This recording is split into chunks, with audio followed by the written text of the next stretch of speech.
Who are the most overlooked teams this year? You get a feel sort of in spring for which teams the public's getting ready to take seriously and which ones they're not. And I have a feeling that Oklahoma is being cast off by the wayside. Their over-under win total at FanDuel is 7.5. And this is what's interesting now.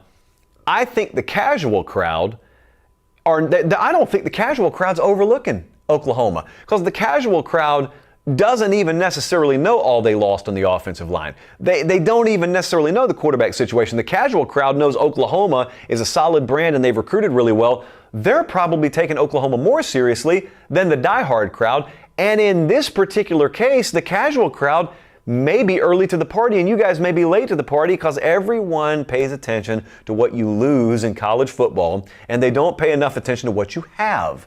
Oklahoma did lose a lot on the offensive line. Oklahoma did lose a starter at quarterback. But they also have the former Elite 11 winner and MVP in Jackson Arnold, who is 2 years in. He's not a true freshman. And they have recruited at a level that has them at a top 10 talent roster status.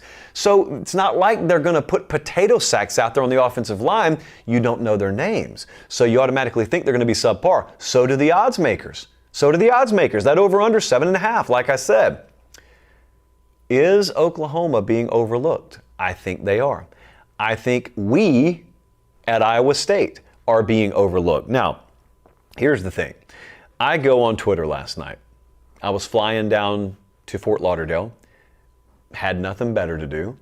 I go on Twitter as Iowa State is like beating someone into a coma. I think it was Houston in the conference tournament. And I said, Iowa State is an everything school. And people who don't know me better took it seriously and outed themselves. And some of them were smart enough to delete their tweets, others weren't. Iowa State, 2 seed in the NCAA tournament in basketball. Hey, we're feeling the pressure in the football program. We're feeling the pressure. Every year has got to be the year now. When basketball's holding up their end of the bargain, football's got to. I think Iowa State football's being overlooked. They ended last year decently. I mean, losing to Ohio at the beginning of the year turned everyone off, but they finished pretty decently. They beat Kansas State in a snowstorm in Manhattan. Will Howard, probably going to start for Ohio State this year. They beat him up there. They are 22nd in S&P Plus coming into this year, and they are number 2 in the country in returning production. 85% of their production returns. Rocco Becht, as I like to pronounce his last name at quarterback, is a guy that I am probably placing on my list of the most exciting players to watch this year. You know, in this post-Brock Purdy world of ours, Iowa State can do magical things at the quarterback position. I think they've been building towards this year. We're going to be live from Iowa State Thursday night. I'm going to have Matt Campbell on the show. So we'll press him on this stuff. We'll find out exactly how good he thinks they are. So stay tuned on that front. What about SMU? Recent ACC addition, SMU. Normally, history has taught us that teams don't jump from the G5 into the Power, 4 now, and have immediate success.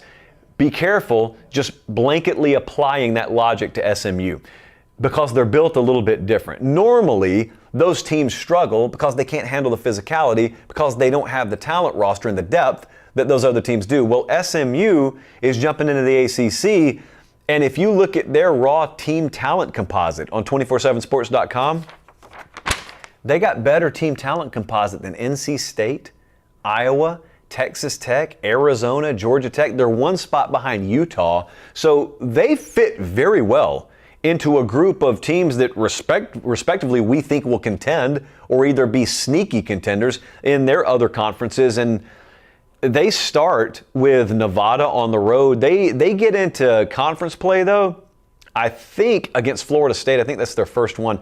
And you talk about shocking the world now. If Florida State were to go in there and all of a sudden SMU takes them down, first off, half the country would at that point realize SMU's in the ACC? That's what half the country would say. The other half would say, who are these guys? And you'd look and you'd say, oh, it was there the whole time. Those guys were on the roster the whole time. So 7.5 is the over-under win total for them this year. Let's just keep an eye on them. And also West Virginia's over-under win total is 6.5. Now, as much as folks talked last year, us included, this show included, about Neil Brown and what kind of hot seat he was on, when you go 9-4 and you shut those folks up, those folks got to own it. So Neil Brown shut us up. So now there isn't hot seat talk. Now the talk is, well, could West Virginia actually build off of that? Because they're 24th in returning production off that team. And Garrett Green could still stand to improve at the quarterback position. Now, here's the thing about their schedule. There is no smoke and mirroring your way through this year, and I'm not suggesting they did last year, but I'm just saying if they follow it up with another 8, 9, or even 10-win season this year, they've done it against 7 of the top 8 teams in the Big 12, plus they play Pitt and Penn State in out-of-conference play.